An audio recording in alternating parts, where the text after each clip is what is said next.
it's me, Buffy, wishing you a very happy Friday. Thanks for joining me again today. So glad you're here. This is our third episode of the January Weekly Market Insight Series, coming directly from the Capital Markets Trading Desk at SunWest Mortgage Company. So let's get into it.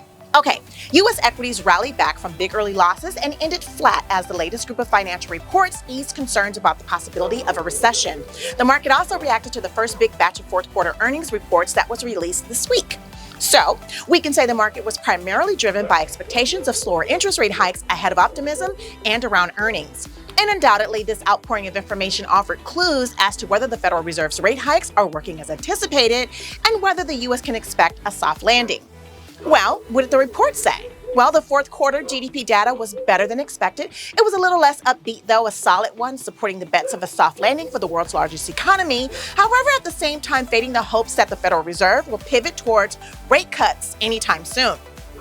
The underlying details of the GDP report suggest that the core inflation index that excludes food and energy climbed at a 3.9%, an improvement compared to 4.7% paces in the prior 2 quarters. Whereas the inflation-adjusted GDP increased at an annual rate of 2.9% in the fourth quarter of last year, that was slightly down from a 3.2% growth rate in the third quarter. Consumer spending, the bedrock of the U.S. economy, grew at a 2.1% rate.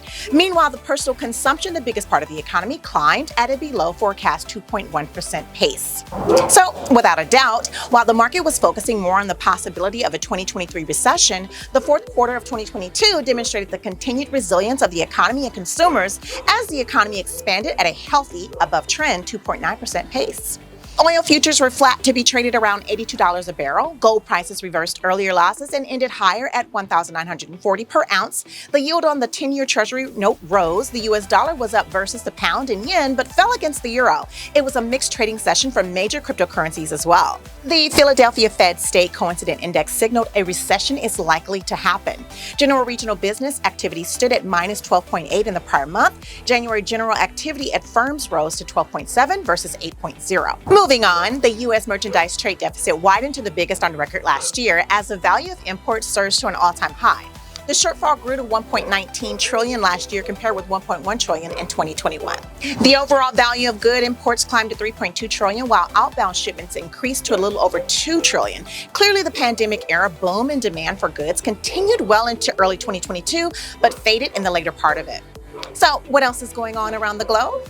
China said its COVID-related death toll topped more than 12,600 in the week before its national holiday this week, while a top health official suggested more than 1.1 billion people have been infected since the nation revoked its zero-COVID policy abruptly last month.